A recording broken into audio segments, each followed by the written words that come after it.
Hello.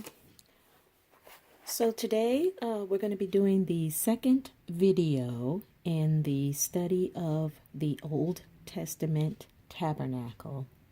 And I'm going to begin by reading Exodus, the 25th chapter, the first verse through the 9th verse.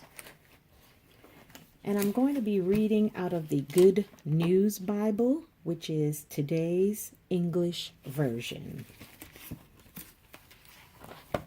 The Lord said to Moses, "Tell the Israelites to make an offering to me. Receive whatever offerings any man wishes to give. These offerings are to be gold, silver, and bronze, fine linen, blue, purple, and red wool, cloth made of goat's hair, ram's skin dyed red, fine leather, acacia wood, oil for the lamps, spices for the anointing oil, and for the sweet-smelling incense, carnelians and other jewels to be set in the ephod of the high priest and in his breastpiece. The people must make a sacred tent for me, so that I may live among them. Make it and all its furnishings according to the plan that I will show you." So today I'm going to go over a few of these pieces, not in detail, but I'm just going to give a quick overview of the pieces, and then I'm going to go over them in detail in following videos. But here we see that God is instructing Moses to build the tabernacle. All right, and you'll hear me flipping pages. That's me going through my notes. All right, the tabernacle, which is the Hebrew word for tabernacle, is mishkan, and it means residence or dwelling place. It was a sanctuary. It was a tent that represented the Lord's presence. So I hope that this video will help you as we go over these pieces. And I would love for you to study along with me and help me as well with learning about the tabernacle. So this is the model here. I told you all that I got this model for Mother's Day. And I started painting. There's still plenty more to go. But I started out with the hardest piece, which was the priest. I hope you can see that. I'm not that great at painting because it was very detailed.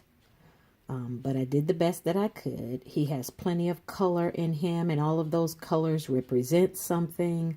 I still have more painting to do because he's supposed to have jewels inside of his breastplate.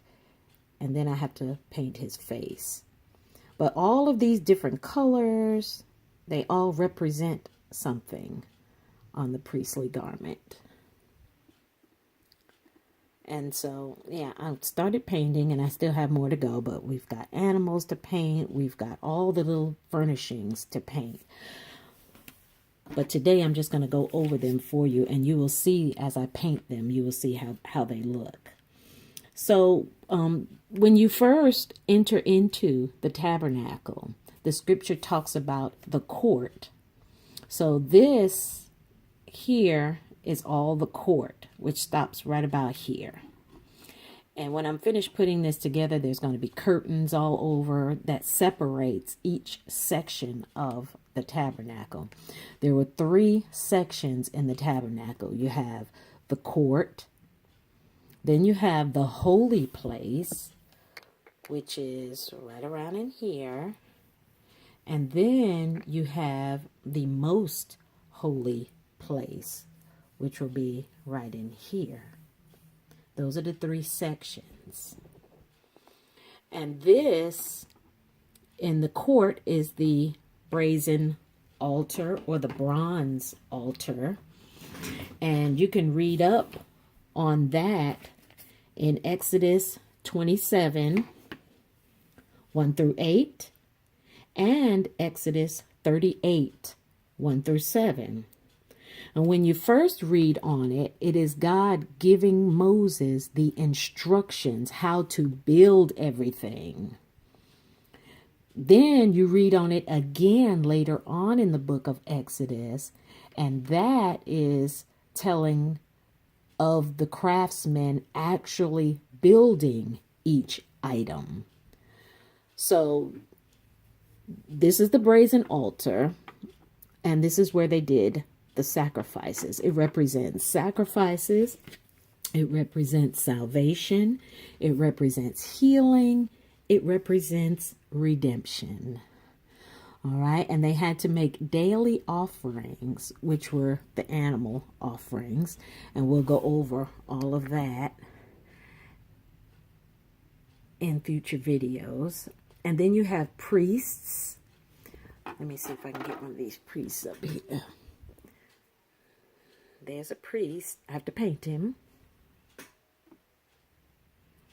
And the one that I showed you earlier, this is the high priest. So you have priests and you have the high priest. All right. Another piece of furniture in the court was the basin or the brazen laver. This contained water for the priests to wash with. And that washing, it represents cleansing. They washed their hands and they washed their feet in this basin. Then you go into the second section of the tabernacle. And this room was called the Holy Place. And it had 3 pieces of furniture in it. It had the lamp stand, or the golden candlestick, it was also called. And this you can find the description of in the book of Exodus, 25th chapter, 31st through the 40th verse. This is God instructing Moses to build it.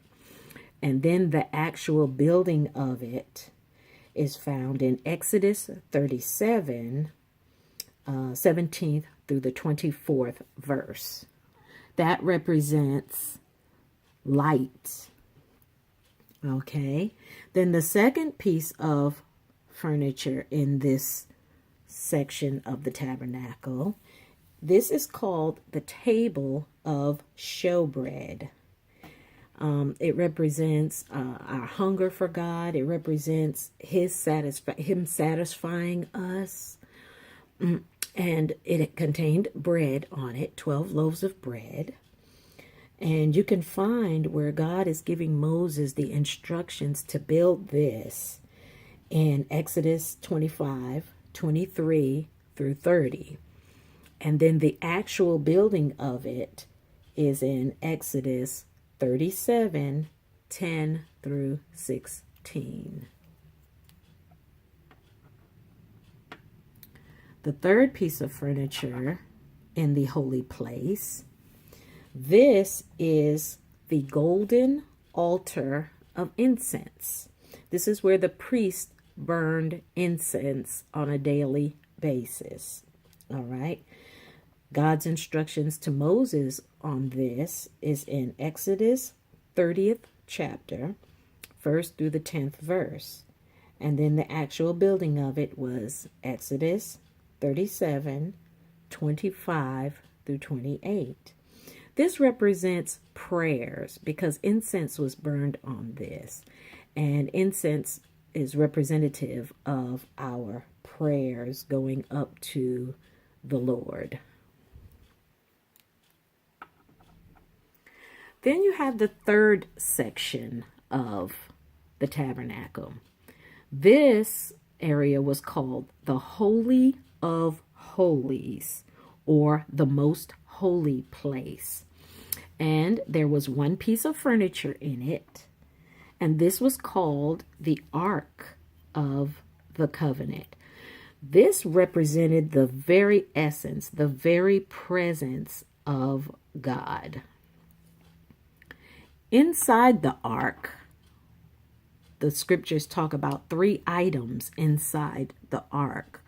One of those items was Aaron's rod that budded, and we'll go more into that later on. Another item that the scripture says was inside the Ark of the Covenant was the pot of manna. And then the third item were the commandments that God gave Moses on Mount Sinai, the 10 commandments. On top of the Ark of the Covenant was a lid, a covering, which was called the mercy seat. This fits on top of it. It closes it up like this. All of those items go inside, and then this closes it. This is very significant. We'll go over the symbolism of this. These are supposed to be cherubim, all right, on there, because when God gave Moses the instructions how to build it, he told him that cherubim were to be on top of it. Okay, and then all of these items were to go in it. I'm going to put them in there. There's the pot of manna, Aaron's rod, and the 10 commandments.